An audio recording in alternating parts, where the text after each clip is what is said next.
같이 일어나셔서 주약에 맞춰 묵도하심으로 하나님을 예배하겠습니다.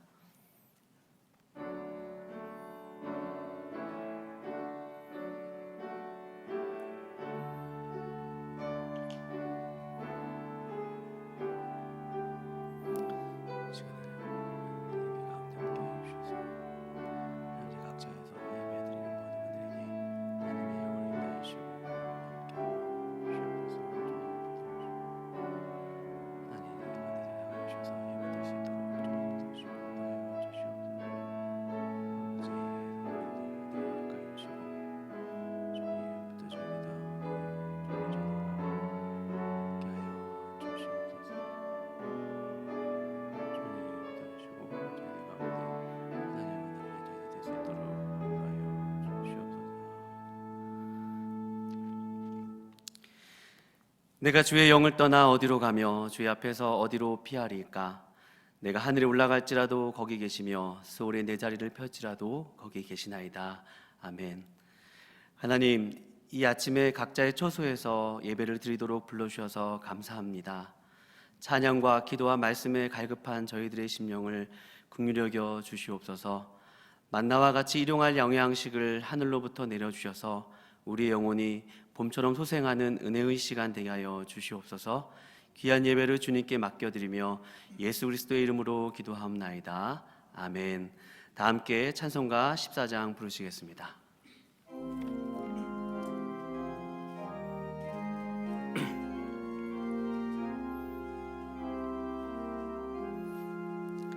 주 우리 하나님 하늘에 계시니 온전한 만민 주 앞에 찬송하네. 우리 천지 만물도 주 앞에 엎드려 그 거룩하신 이름을 높이네. 주 언약하신 것 끝까지 지키니 저 하늘 나라 향하여 못 가리라. 주 얼굴 배울 때 내 마음이 기쁘고 영원히 주의 영광을 찬양하리. 왕의 왕 되신 주 하늘에 계시니 이 세상 죄악 이기신 구주 예수. 저 천군 천사들 주 옹위하고서 무성도 함께 영원히 하나옮기네. 성삼위일체께 승리한 무리들 다 기쁜 소리 높여서 감사드려. 창조주 하나님 내 주님 되시니 주 앞에 나도 엎드려 경배하네.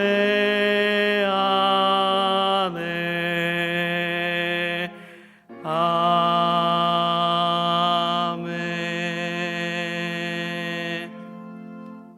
성시교독 하시겠습니다.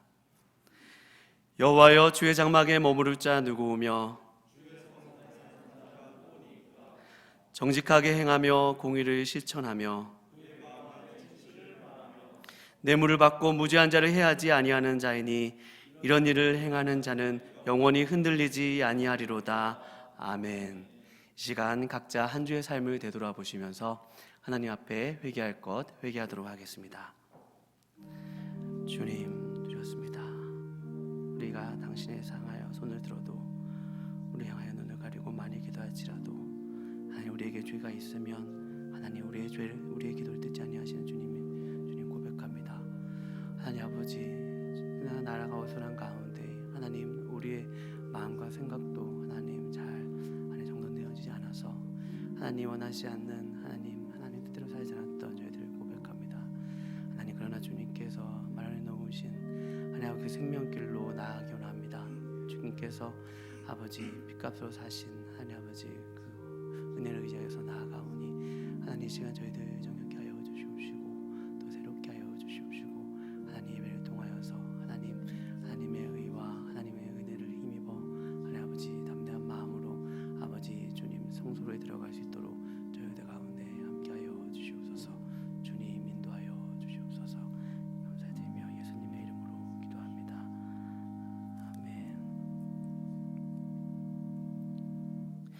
전능하사 천지를 만드신 하나님 아버지를 내가 믿사오며 그 외아들 우리 주 예수 그리스도를 믿사오니 이는 성령으로 잉태하사 동정녀 마리아에게 나시고 본디오 빌라도에게 고난을 받으사 십자가에 못 박혀 죽으시고 장사한 지 사흘 만에 죽은 자 가운데서 다시 살아나시며 하늘에 오르사 전증하신 하나님 편에 앉아 계시다가 저희로서 산 자와 죽은 자를 심판하러 오시리라.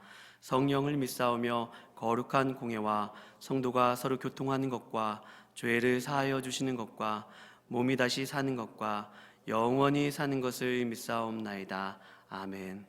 다 같이 자리에 앉으셔서 찬송가 85장 찬송하시겠습니다.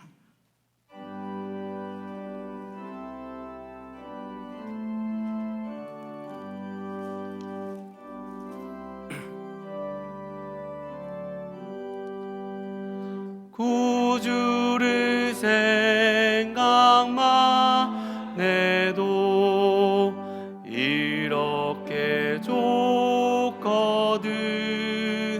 주 얼굴 배울 때에야 얼마나 좋으랴. 만민의 구주 예수의 귀하신 이름은 전지에 있는 이름 주 비할 데 없도다.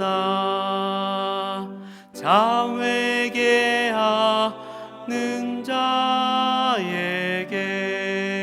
소망이 되시고 구하고 찾는 자에게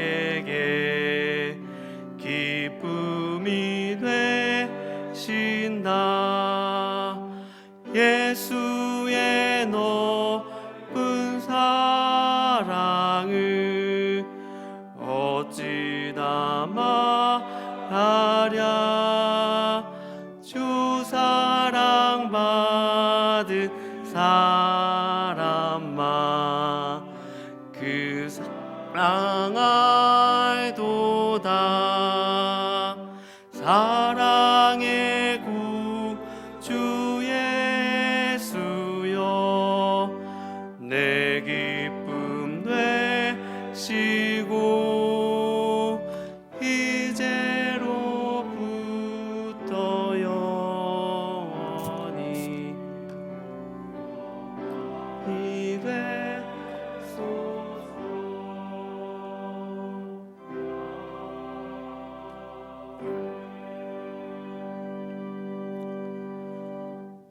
아버지, 하늘 보좌에 계신 우리 아버지, 오늘 귀하고 복된 날 우리 충신의 모든 성도들 주님 앞에 모여 감사와 경배로 찬양과 기쁨으로 예배드려야 되는 날인데 오늘 이 모습을 주님 보시옵소서. 온 나라가 코로나19 전염병으로 인하여서 온 교회를 비워두고 예배당을 비워두고 각 가정에서 영상으로 예배를 드려야 되는 참담한 실상이 되었으니 우리를 불쌍히 여겨 주시옵소서. 우리는 그저 매주 주일이 다가오면은 마땅히 주 앞에 모여 예배 드리게 되는 줄 알았으나 오늘 같은 이런 날이 닥칠 줄을 누가 짐작이나 하였겠습니까? 아버지, 우리 모두를 불쌍히 여겨 주시옵소서. 아버지, 하오나 이 전염병이 어찌 우리나라에만 세계 모든 나라에 더 극심한지요? 우리나라 백성들을 이 전염병에서 구원하여 주시옵소서. 말씀에 참새 한 마리도 아버지의 허락이 없이는 땅에 떨어지는 법이 없다 하였사온데,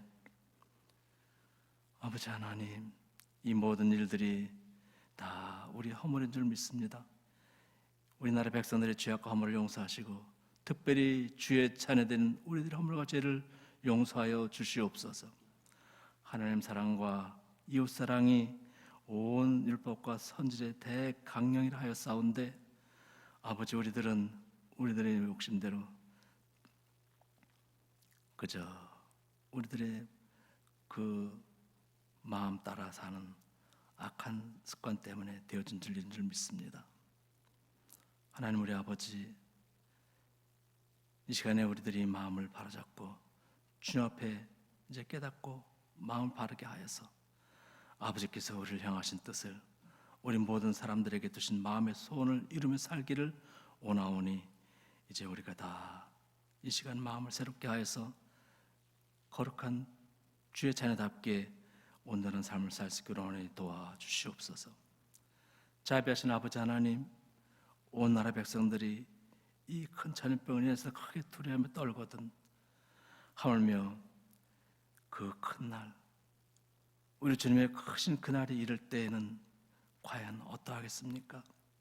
우리 아버지 하나님, 이제부터라도 저희들이 마음을 준비하며 바르고 아버지 기뻐하시는 온전한 삶을 삶으로 그날에는 우리 충신의 모든 성도들이 다 기쁨으로 우리 주님을 맞이할 수 있는 그날이 될 수 있기를 원하오니 우리의 낙함을 도와주시옵소서. 아버지, 오늘은 우리나라가 국가적으로 3.1절 기념일을 지내는 기념일인데 참으로 안타까운 때가 되었습니다.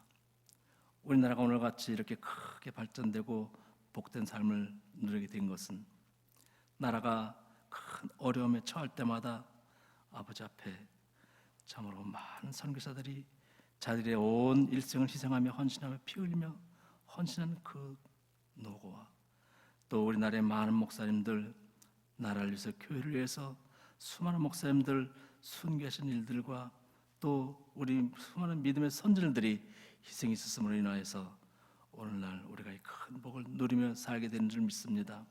우리 아버지 하나님, 우리가 다 이 3.1 정신을 기리면서 우리 모든 백성들이 이 정신을 마음에 기리고 새기며 삶으로 나라의 모든 일을 위해서 우리가 온전히 기도해 원하오니 우리를 붙들어 주시옵소서.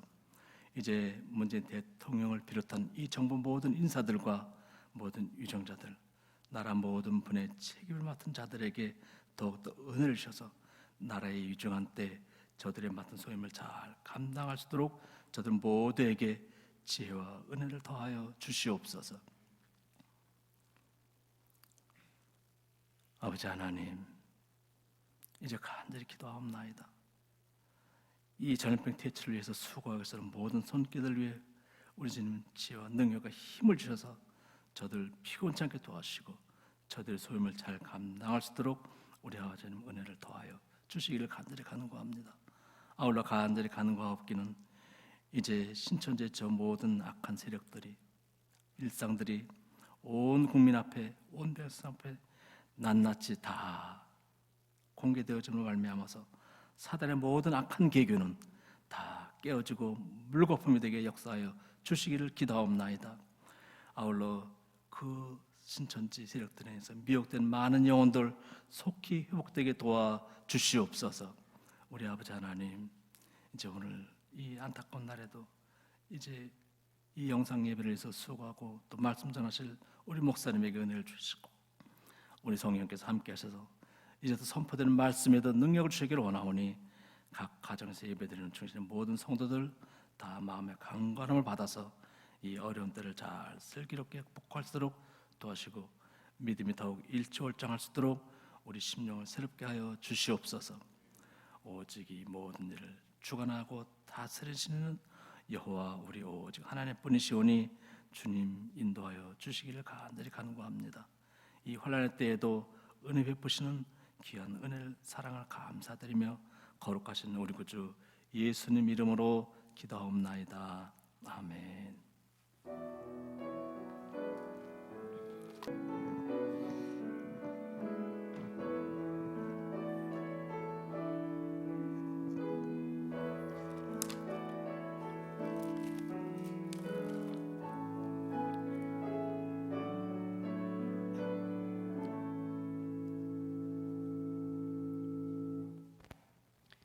교회 소식을 안내해 드리겠습니다.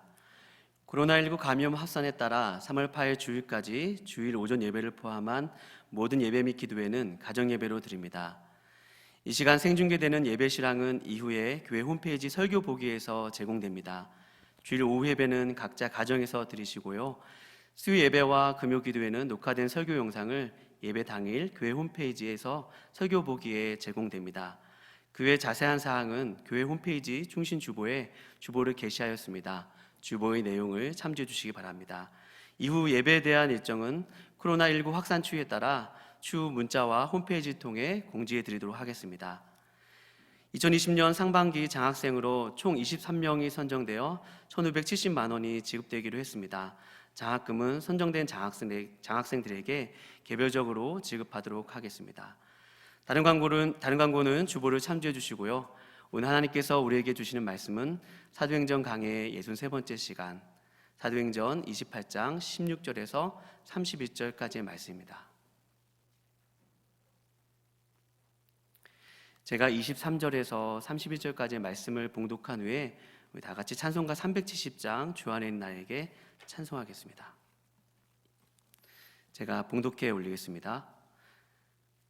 그들이 날짜를 정하고 그가 유숙하는 집에 많이 오니 바울이 아침부터 저녁까지 강론하여 하나님의 나라를 증언하고 모세의 율법과 선지자의 말을 가지고 예수에 대하여 권하더라. 그 말을 믿는 사람도 있고 믿지 아니하는 사람도 있어 서로 맞지 아니하여 흩어질 때에 바울이 한 말로 이르되 성령이 선지자 이사야를 통하여 너희 조상들에게 말씀하신 것이 옳도다.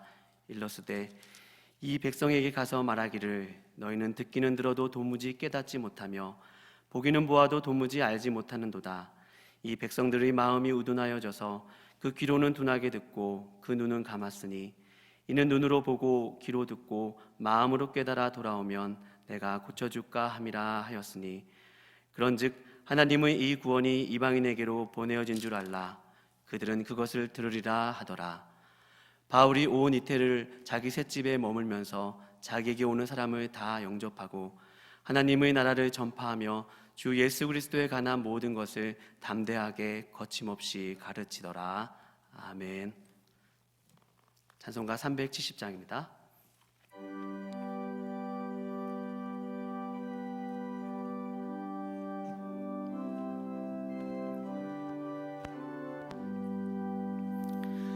주 안에 있는 나에게 당근심이 있으랴. 십자가 밑에 나가 내 짐을 풀었네. 주님을 찬송하면서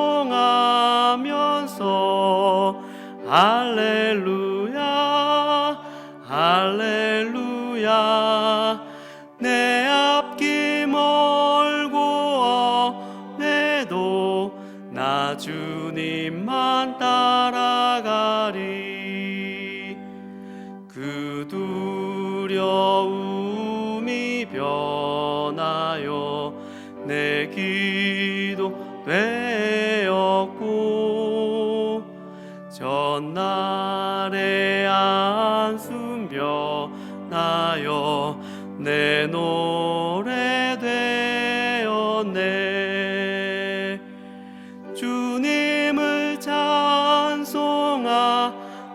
하소서. 할렐루야 할렐루야. 내 앞길 멀고 험해도 나 주님만 따라가리. 내 주는 자비하셔서 늘 함께 계시고 내 궁핍 밤을 아시고 늘 채워주시네. 주님을 찬송하면서 할렐루야 할렐루야. 내 앞길 멀고 험해도 나 주님만 따라가리. 내 주와 맺은 언약은 영불변하시니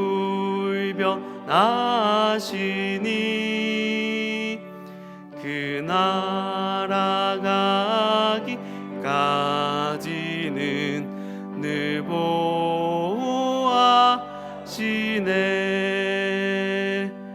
주님을 찬송하면서 할렐루야 할렐루야. 내 앞길 멀고 험해도 나 주님만 따라가리. 이 시간 끝나지 않은 이야기라는 제목으로 담임 목사님께서 나오셔서 말씀 전해주시겠습니다.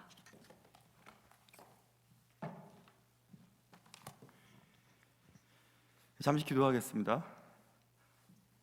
하나님 아버지, 오늘도 감사합니다.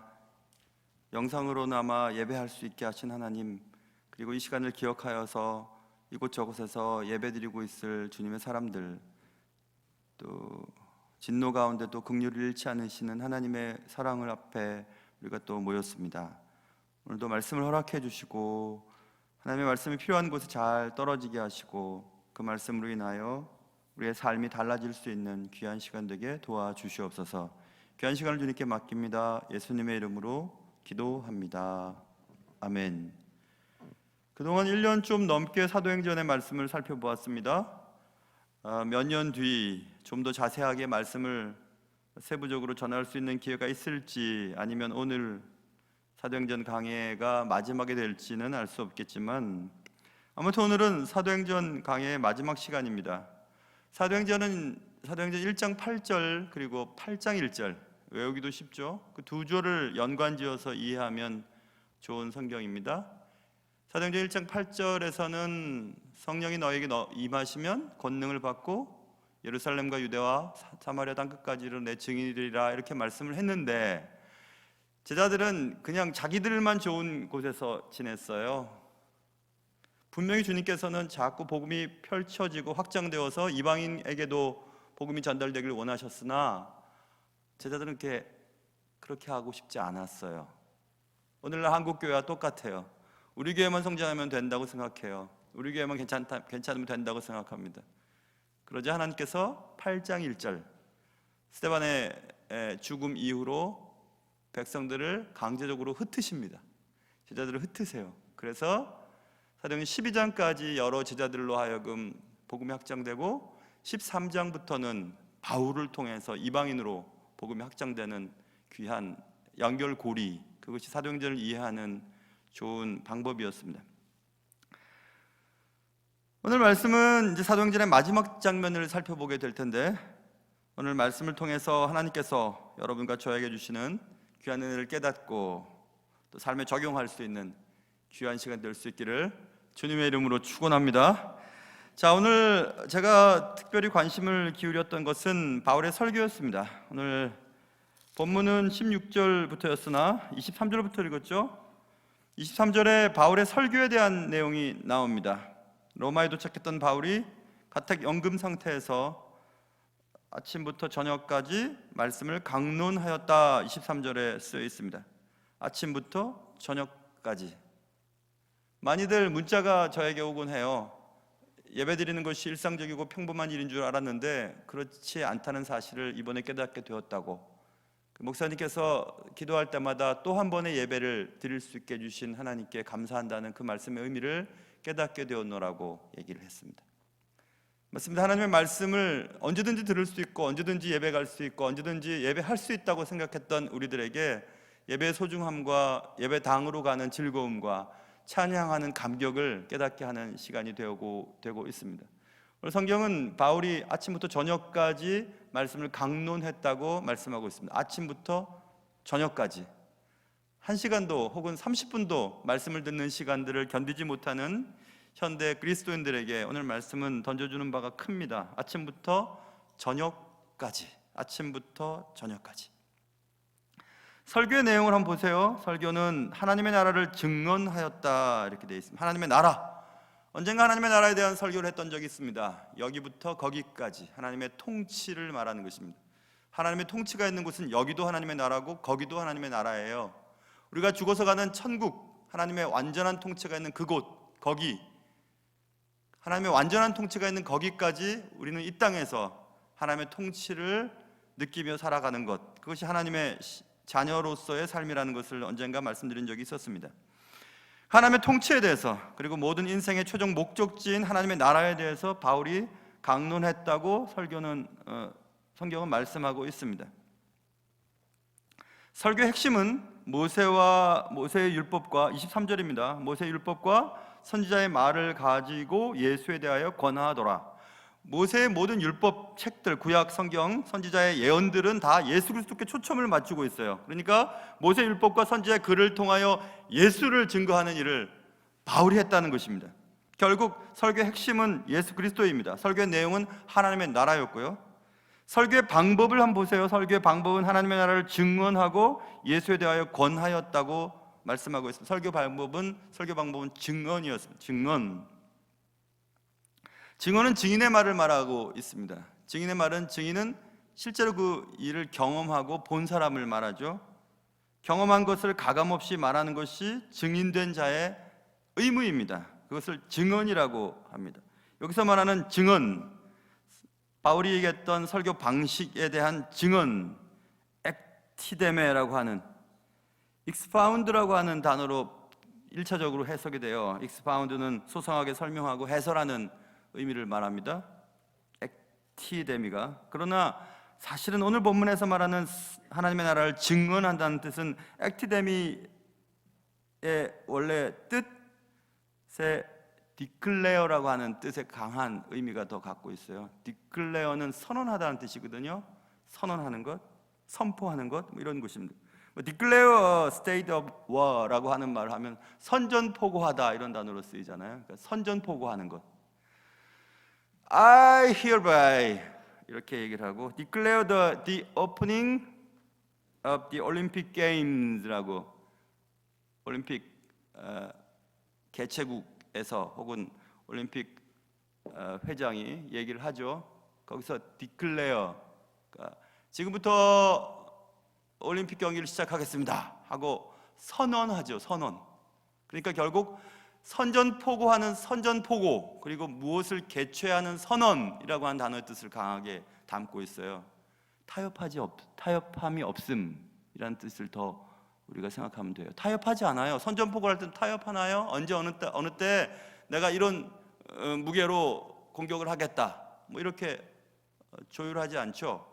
하나님의 말씀은 증언의 의미는 가감없이 조율하지 않고 있는 그대로 선언하고 선전포고하는 형식이에요. 하나님의 말씀은 영적 전쟁의 선전포고와 같습니다.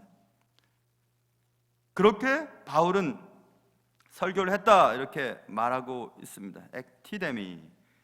그리고 예수 그리스도를 권하였다라고 23절에 쓰여있죠. 권하다. 페이도라고 하는 말은 유명한 단어죠. 헬란말의 페이도는 persuade, 권하는 의미가 있어요. 첫째는. 그래서 여기서 권하다라는 단어로 쓰였어요. 해석을 했습니다. 권함, 설득하다. 그러나 이 페이도의 이 문맥상의 의미는 설득하다는 뜻보다는 확신시키다는 뜻이 강해요. 그래서 그 페이도라고 하는 헬라 자전, 헬라 사전을 쭉 내려가다 보면 have confidence라고 하는 수고로 쓸 때 페이도라는 단어를 많이 쓰는데, have confidence는 자신감을 갖다는 뜻이거든요.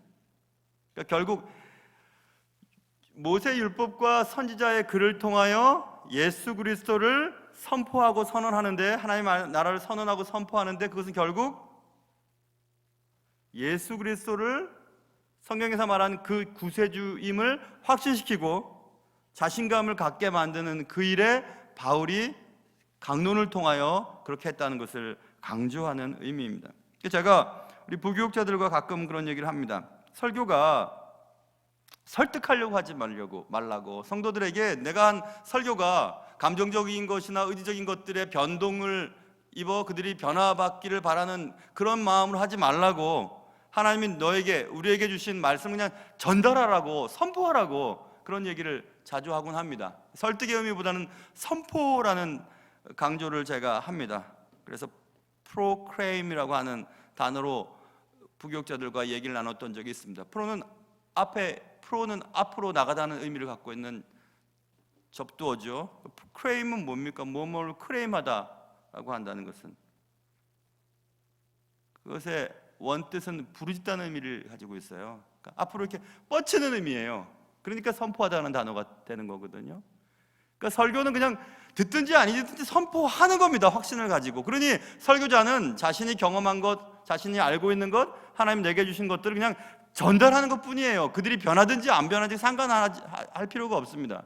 설교자가 빠지기 쉬운 것은, 내가 왜 설교를 이렇게 하는데 사람이 안 변하지? 그게 잘못된 거예요. 사람을 변화시킬 수 있는 것은 설교가 아니고, 설교를 들을 때 하나님의 성령이 그의 마음을 감동시켜서 그들을 변화시키게 하는 것은 하나님의 역할이지, 하나님의 책임이지, 하나님의 영역이지 인간의 영역이 아니에요. 그런데 설교자는 내가 하는 설교가 누군가 감동을 받고, 내가 하는 설교를 통해 누군가 은혜를 받았다는 말을 듣기를 바라면서 설득하려고 하고 감정을 사용하죠. 왠지 좀 멋진 철학적이고 문학적인 내용들을 첨가하기도 하고, 그러나 의도가 잘못될 때의 설교자의 설교 방식은 잘못된 길로 빠질 수가 있습니다. 그렇기 때문에 오늘 본문의 31절 말씀 보세요. 하나님의 나라를 전파하며 주 예수 그리스도에 관한 모든, 그 지금 바울이 전달한 거죠. 그것을 어떻게 해요? 담대하게 거침없이 가르치더라. 이렇게 이 다음에 나오는 겁니다. 반응에 따라서, 그들의 응답의 유무에 따라서 달라지는 것이 아니라, 하나님의 나라를 전파하며 주 예수 그리스도에 관한 모든 것을 담대하게 거침없이 말할 수 있는 것은 설교자가 갖고 있는 의도, 내 설교를 통해서 누군가 설득당하고 변화를 입고 사람이 달라지는 것을 제외하고, 하나님 내게 주신 것, 내게 보여주신 것, 내게 알려주신 것, 내게 말씀하라 하시는 것을 그냥 전달하는 것입니다. 증인으로서 증언하는 것이에요. 프로그램, 앞으로 내지르는 것입니다. 부르짖게 던지는 겁니다. 그래서 설교에 힘이 있어야 된다는 말은 그런 의미예요. 그런 의미입니다. 그렇게 바울이 설교를 했습니다. 아침부터 저녁까지. 30절 보면 온 이태를, 완전한 만 2년 동안이란 뜻이죠. To whole years. 만 2년 동안 자기 셋집에 머물면서 가택 연금 상태예요. 아침부터 저녁까지 하나님의 나라를 증언하고 모세의 율법과 선지자의 말을 가지고 예수에 대하여 권하였다. 이렇게 성경은 말씀하고 있습니다. 누가 설교했다고요? 바울이 설교했어요. 당대 최고의 설교자였습니다. 최고의 주님의 도구였습니다. 기독교사의 최고의 목회자였습니다. 그가 아침부터 저녁까지 2년 동안 설교했습니다. 대단한 일이 발생될 것이라고 우리는 기대하게 됩니다. 그런데 오늘 본문에 보세요. 그 말을 들었던 사람들이 24절, 믿는 사람도 있고 믿지 아니하는 사람도 있었다. 여기 믿는 사람들이라는 단어가 조금 전에 제가 살펴보았던 권하다로 번역한 주 예수에 대하여 권하였다. 그대로 그 단어가 쓰여 있어요. 페이도가. 그러니까 예수 그리스도를 확신시키고 설득시키고 자신감을 그분이 그분이라는 사실을 믿게 하는 그 일을 그도 받고 확신을 갖게 된 사람도 있었다, 이 뜻이에요. 단순히 믿었다는 뜻이 아니고 예수 그리스도, 그분이 모세율법과 예언자들이 얘기했던 바로 그분이다라고 하는 것을 확신을 갖게 된 사람도 있고, 그리고 믿지 아니하는 사람도 있었다. 그 다음에 믿지 아니하는 사람은 페이도라는 단어가 안 쓰였어요. 그냥 믿지 않는 사람, 이렇게 구별해서 말하고 있습니다. 바울이 그렇게 말씀을 전했더니 확신을 갖고 예수 그리스도가 그분이구나라는 것을 확신한 사람도 있었고, 아예 말씀을 믿으려고도 하지 않은 사람들이 있었다, 이렇게 성경은 말씀하고 있습니다. 누가 설교했는데요? 바울이 설교했는데. 어떻게 설교했는데? 아침부터 저녁까지 그렇게 설교했는데도 그런 결과를 가지고 왔습니다. 그렇기 때문에 설교자들에게 있어서의 자유함이 있어야 돼요. 뭐 몇 년 동안 그렇게 열심히 기도하고 그를 위해 애쓰고 그를 위해 말씀을 전하고 그를 사랑해 주었는데 왜 사람이 저러지? 당연한 것입니다. 믿는 사람도 있고 확신을 갖는 사람도 있고 믿지 않는 사람도 있다, 이렇게 말하고 있습니다. 설교자가 가지고 있어야 할 자유함이에요. 설교자는 그냥 하나님께서 주시는 그때그때 그 회중을 향한 하나님의 말씀을, 그 뜨거운 가슴을 전달하는 것뿐이지 그 이상의 책임을 지을 수가 없습니다. 내가 목회했는데 왜 이 모양이지? 아니요, 내가 목회했는데 무슨 이 모양이든지 안 모양이든지 무슨 상관이 있어요? 하나님이 그의 영혼을 만지시고 변화시키는 것은 하나님의 영역인데 말씀을 전하는 것뿐입니다. 그래서 저의 관심은 말씀을 전할 때 저의 마음 상태와 영적인 상태가 순수한가, 성결한가, 하나님 앞에 부끄러움이 없는가, 거기에 관심이 있지, 그 말씀에 따라 어떤 반응을 보일 것이고 어떤 삶의 질이 달라질 것인가, 그런 생각은 제가 안 합니다. 그것은 각자의 삶 속에 하나님 앞에서의 살아가야 할 일이기 때문에 그렇습니다. 그래서 믿음이라는 것이 단지 듣는 것만으로는 충분하지 않다는 사실을 오늘 본문을 통해서 알 수 있어요. 그렇게 많이 들었고 그렇게 많이 하나님의 말씀에 대해서 들었는데, 그렇게 대단한 설교자가 말씀을 전했는데도 듣는 사람도 있고 안 듣는 사람도 있었습니다.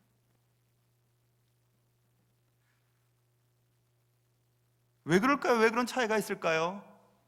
여기 지금 예배를 드리고 있는 교육자들과 우리 장로님들, 우리도 마찬가지입니다. 그렇게 많이 말씀 듣고 그렇게 많이 교회 생활을 했으나 사람이 변하는 사람도 있고 안 변하는 사람도 있습니다. 왜 그럴까요? 믿음은 들은 말씀, 이 시작이긴 하나 그 들은 말씀을 생활 속에서 실천하는 것을 통해 비로소 신앙의 충분성이 완료됩니다. 요한복음 13장에 주님께서 이렇게 말씀하셨어요. 너희가 이것을 알고, 오케이, 압니다. 그 다음 행하면 복이 있으리라 써 있어요. 행하면, 포이에오, 실행하면 이란 뜻이에요. 들은 말씀을 생활 속에서 실행하면, 생활 속에서 실행해내면 그런 사람에겐 복이 있어요. 무슨 복이에요? 하나님을 알게 되는 복이죠. 오늘 새벽에 교회에 와서 가만히 생각을 해봤습니다. 신앙이란 뭘까? 믿음이란 뭘까? 제가 여러분에게 자주 강조하고 우리 충신교회 성도들과 같이 나누는 것들 가운데 갭에 대한 얘기를 했잖아요. 간격에 대한 문제, 교회에서의 모습과 삶의 현장 속에서의 모습, 기도의 언어와 일상의 언어, 가정에서의 나의 신앙의 방식과 교회에서 보이는 신앙의 방식들의 그 간격을 자꾸 메꿔야 된다고 말씀드렸잖아요. 제 나름대로 정리를 해봤어요. 오늘 새벽에 신앙이 뭘까? 믿음이 뭘까? 왜 믿는 사람도 있고 믿지 아니하는 사람도 있었을까? 왜 그럴까? 그것은 보이는 나, 보여지는 내가 있잖아요. 여러 가지 것들로 보여지는 거 있지요. 외모로, 그 다음에 학력으로, 또 재물로 보여지는 나, 사회적인 지위로 보여지는 나, 타고 다니는 차로 보여지는 나, 어떤 아파트에 사느냐에 따라서 보여지는 나, 이 나, 보여지는 나와 실제의 나의 그 간격을 좁히는 치열한 몸부림이 신앙이구나, 믿음이구나, 이 생각했어요. 다시 한번요. 보이는 나와 실제의 나의 그 간격의 차이를 좁히려는 몸부림, 그게 신앙의 성숙을 가져오고 결국 그것이 믿음을 창조해낸다는 것을 생각해 보았습니다. 지금 영상을 통해서 예배를 드리고 계시는 우리 성도님들, 또 조금 있다가 이 영상을 통해서 다시 말씀을 들으실 우리 충신교회 성도들, 그리고 누군가가 이 말씀을 듣는 분들, 우리에게 있는 관심은 단 한 가지예요. 보이는 나와 실제 내가 정말 주님의 말씀 안에서 얼마나 같을 수 있을까? 그리고 그 같음을 위해서 얼마나 우리는 몸부림치면서 애를 쓰는가? 그것입니다. 그리스도인의 가장 큰 문제가 뭡니까? 그것은 들은 말씀을, 아는 성경을 행하지 않는 것입니다. 실행하지 않는 것이에요. 저의 은사이셨고 또 제가 가끔씩 말씀드린 이미 소천하신 로버트 웨버 교수님이 있어요. 예배학의 최고 권위자셨죠. 로버트 웨버 교수님이 했던 말씀들 가운데 여러 가지 것들을 가끔씩 제가 말씀을 드리는데, 그의 책 제목이기도 하고 그의 강의 시간에도 주로 얘기했던 말씀이 있어요. worship, 예배, worship is a verb라고 말을 했어요. 동사란 뜻입니다. 예배는 동사다, not a noun, 명사가 아니다. 예배는 명사처럼 취급될 때가 있어요. 그래서 예배를 본다, 예배를 드린다 이런 얘기 하죠. 그걸 명사화시키는 의미를 가져요. 예배를 보고 예배를 드려? 아니에요. 예배는 하는 것입니다. 예배는 하는 거예요. 그래서 예배는 하나님과 그의 백성들과의 만남이라고 말씀드렸죠. Worship is a meeting between God and His people이라고 말씀드렸잖아요. 하나님과 그의 백성들과의 계속해서 만나는 것이, 과정이, 그 시간이 예배예요. 그래서 사실은 예배는 영상 녹화된 것 드리면서 예배 우리가 했다라고 말할 수 없어요. 예배는 그때는 보는 거죠. 맞아요. 그때는 worship is a noun이에요. 그러나 worship은 noun이 아니에요. 동사예요. verb예요. 예배드리는 현장 속에 하나님의 움직이심과 하나님의 함께하심, 그리고 예배의 말씀을 전달하는 설교자와 말씀을 듣는 회중 간의 역동적인 움직임, 그리고 그 가운데 계신 하나님의 성령의 폭발적인 은혜, 그것들이 예배한다는 것의 의미이거든요. 그렇기 때문에 우리가 함께 예배할 수 없는 이 오늘날의 이 상황을 설교자라면 다 큰 아픔을 가지고 있습니다. 저도 요즘은 저의 마음속에 어느 한 구석이 굉장히 뻥 뚫린 느낌이에요.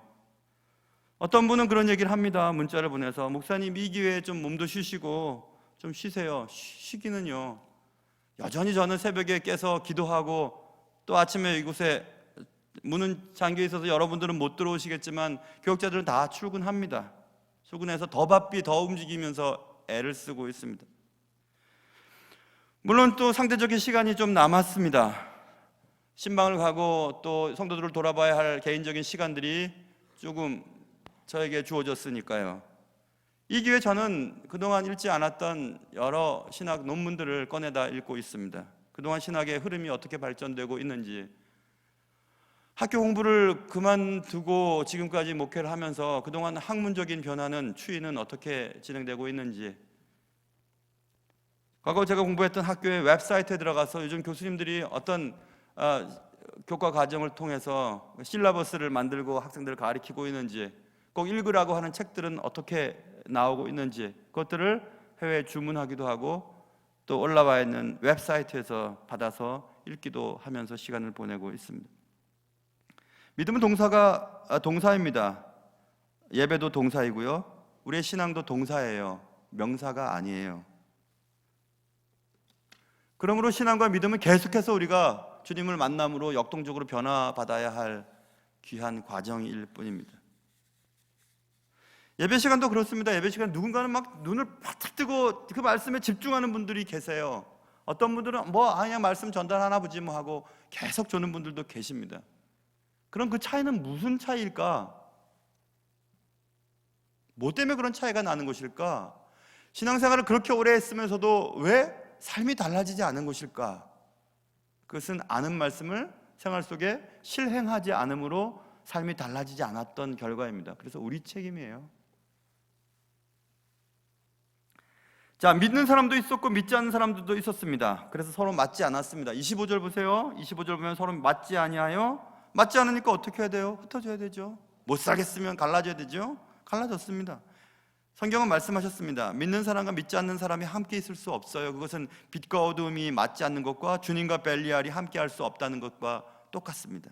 고린도후서 바울은 얘기했습니다. 너희는 믿지 않는 자와 멍에를 함께 매지 말라. 의와 불법이 어찌 함께하며 빛과 어둠이 어찌 사귀며 그리스도와 벨리알이 어찌 조화되며 믿는 자와 믿지 않는 자가 어찌 상관하며 하나님의 성전과 우상이 어찌 일치가 되리요.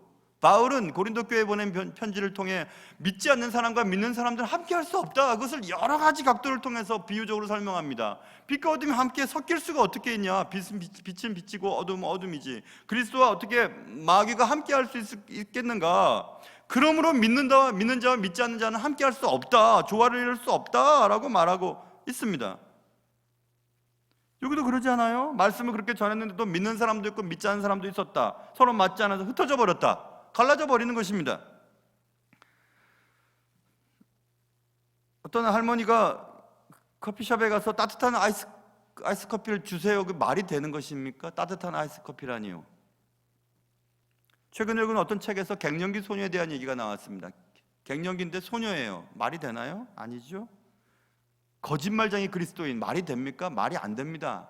어떻게 그리스도인이 거짓말을 칠 수 있어요? 거짓말쟁이들이 그리스도인이 될 수가 있어요? 말이 안 되잖아요. 말이 안 되는 겁니다. 하나님의 백성과 하나님의 백성이 아닌 자는 맞지 않습니다.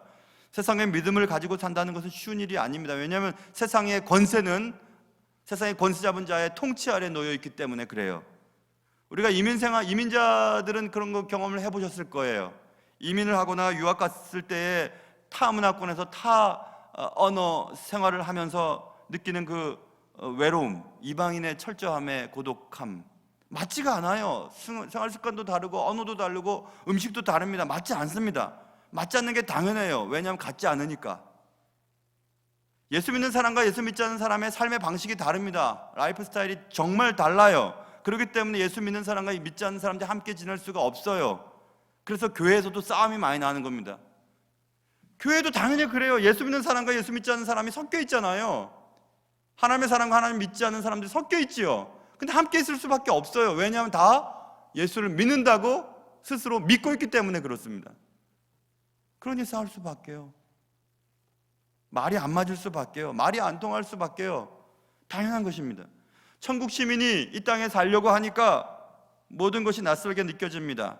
당연한 것입니다. 베드로도 그런 것을 갈파했습니다. 베드로전서 4장 12절에서 사랑하는 자들아 너희를 연단하려고 오는 불시험을 이상한 일 당하는 것 같이 그다음 이상히 여기지 말고. 세상의 말씀을 붙잡고 살려고 하니까 자꾸 연단이 오는 겁니다. 어려움이 생겼어요. 그런데 베드로가 얘기합니다. 이상히 여기지 말아라. 당연한 거다 그거. 13절 오히려 너희가 그리스도의 고난에 참여하는 것으로 즐거워하라 이렇게 말했습니다. 오히려 즐거워하라. 이상히 여기지 말고. 시편에도 그런 말씀이 있습니다. 시편 34편에 의인은 고난이 많으나 여호와께서 그의 모든 고난에서 건지시는도다. 예, 의인, 하나님의 말씀을 따라 살려고 하는 자들에게는 고난이 많습니다. 그럴 수밖에요. 세상은 의인이 살기에는 너무너무 낮습니다. 그러니 어렵죠. 그런데 하나님께서 그것을 아시고 건지신다고 말씀하고 있습니다. 목회를 하다 보면 어쩔 수 없어서요 하면서 자녀들을 믿지 않는 자들과 결혼시키고 믿지 않는 가정들과 혼인을 맺는 일들이 있습니다. 안 됩니다. 같이 있을 수 없어요. 안 돼요. 그것은 아무리 애를 써도 힘이 듭니다. 어찌어찌해서 그 가정을 다 복음화시킬 수는 있겠죠. 그러나 너무너무 마음이 아픈 일들이 많습니다. 너무너무 상처를 받아야 할 일들이 너무너무 많아요. 양보할 수 없는 일들은 양보해서는 안 되는 것입니다. 바울은 그렇게 꼬박 2년 동안 온 이태를 자기 셋집에 머물면서 자기에게 오는 모든 사람들을 다 영접하였다라고 30절에 쓰여 있습니다. 자기에게 오는 사람들을 다 영접했습니다. 말씀에서 제외될 사람은 아무도 없습니다. 어느 누구도 은혜의 자리에 나오는 것을 막을 수 있는 사람은 없습니다. 누가 교회의 주인이라고 행세할 수 있겠어요? 아무도 주인은 아닙니다. 모든 사람들은 다 예수 안에서 환영을 받아야 합니다. 바울은 자기에게 오는 모든 사람들을 다 영접하였습니다. 그리고 바울은 하나님의 나라 주 예수 그리스도에 관하여 증언했습니다. 그리고 예수 그리스도를 확신시켰습니다. 어떻게 해요? 담대하게 거침없이 가르치더라. 바울이 가택연금 상태로 2년을 지내는 동안 놀라운 옥중서신이 기록됩니다. 에베소서, 빌립보서, 골로새서, 빌레몬서, 굉장히 수려한 필체로 기록되어 있는 바울의 서신서들입니다. 복음은 매이지 않았습니다. 오늘날 여러분과 제가 겪고 있는 이 현실, 그러나 오늘도 여러분과 저를 통해, 여러분과 저의 삶을 통해 또 다른 사도행전은 계속 쓰여지고 있습니다. 복음은 매일 수 없기 때문에 그렇습니다. 철수행전, 영희행전, 저 같으면 나무행전이 쓰여지고 있습니다. 사도행전은 그래서 오늘 사도행전 강의를 끝을 맺습니다. 그러나 사도행전은 끝나지 않습니다. 아니, 끝낼 수 없습니다.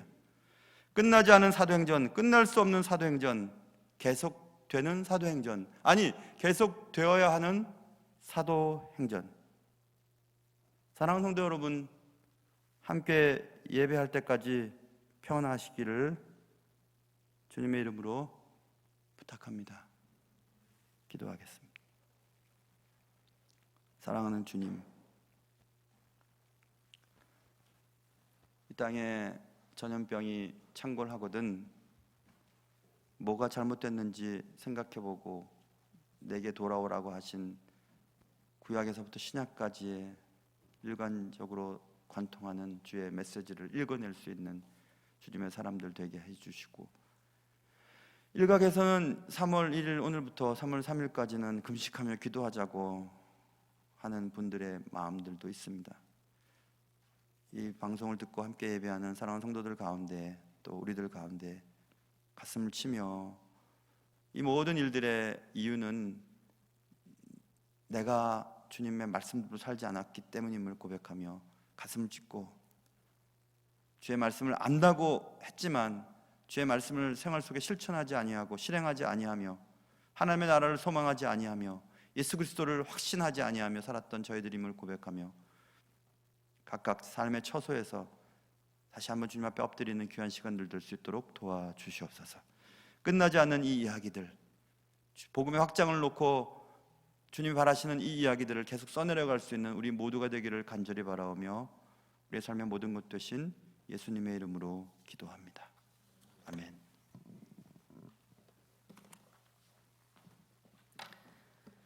찬송가 540장입니다.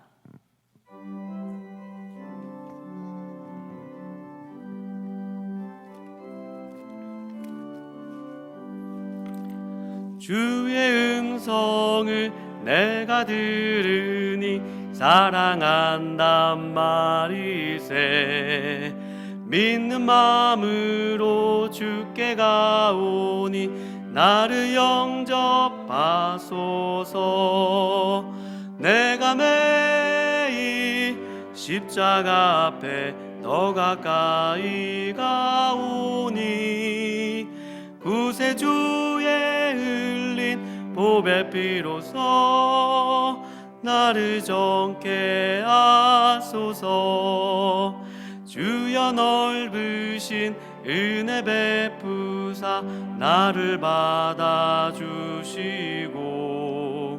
나의 품은 뜻 주의 뜻같이 되게 하여 주소서.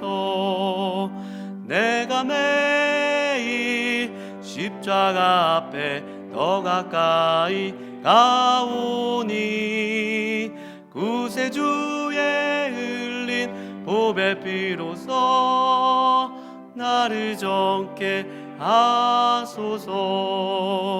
주의 보좌로 나아갈 때에 어찌하니 기쁠까. 주의 얼굴을 항상 배우니 더욱 친근합니다. 내가 매일 십자가 앞에 더 가까이 가오니 구세주의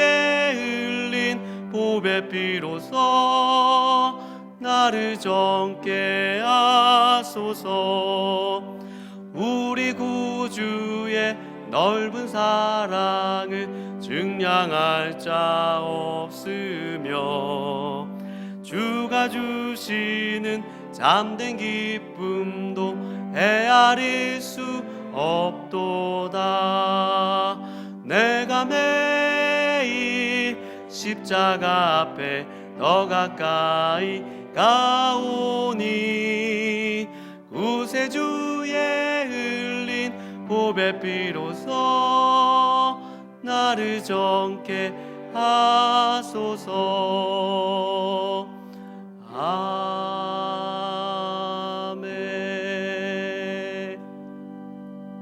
다 같이 일어나셔서 봉헌 찬송 하시겠습니다.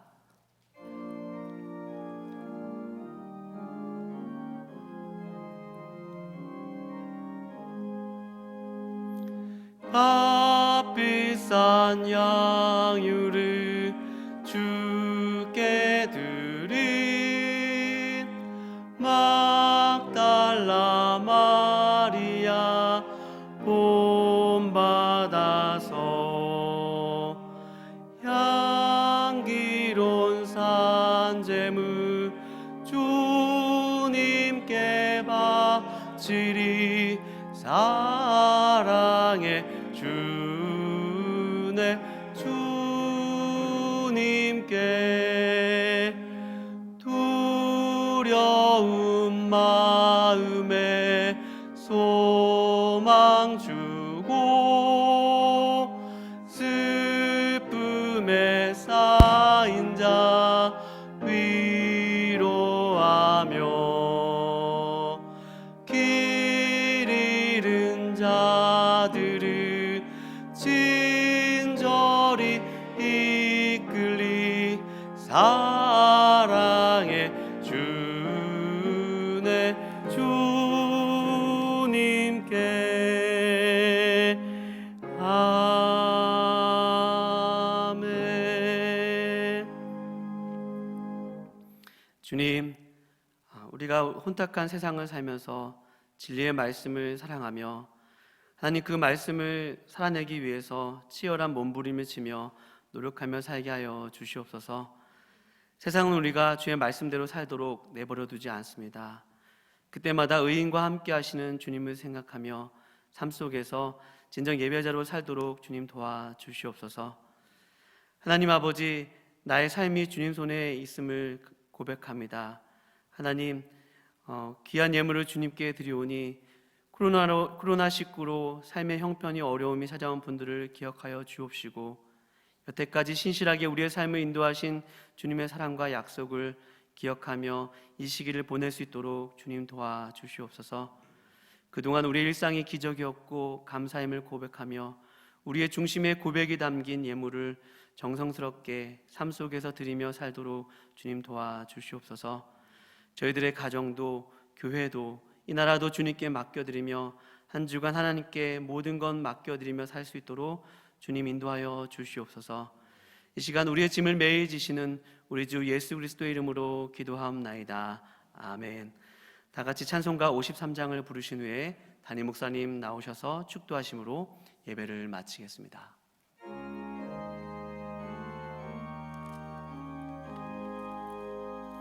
성전을 떠나가기 전 머리를 숙일 때 주께서 함께 계시고 복 내려 주소서. 집으로 돌아가는 길 주동행하시고 내 모든 언행 식사를 다 지켜주소서. 거룩한 날이 다가고 저녁이 되도록 주리만 늘 계시옵소서.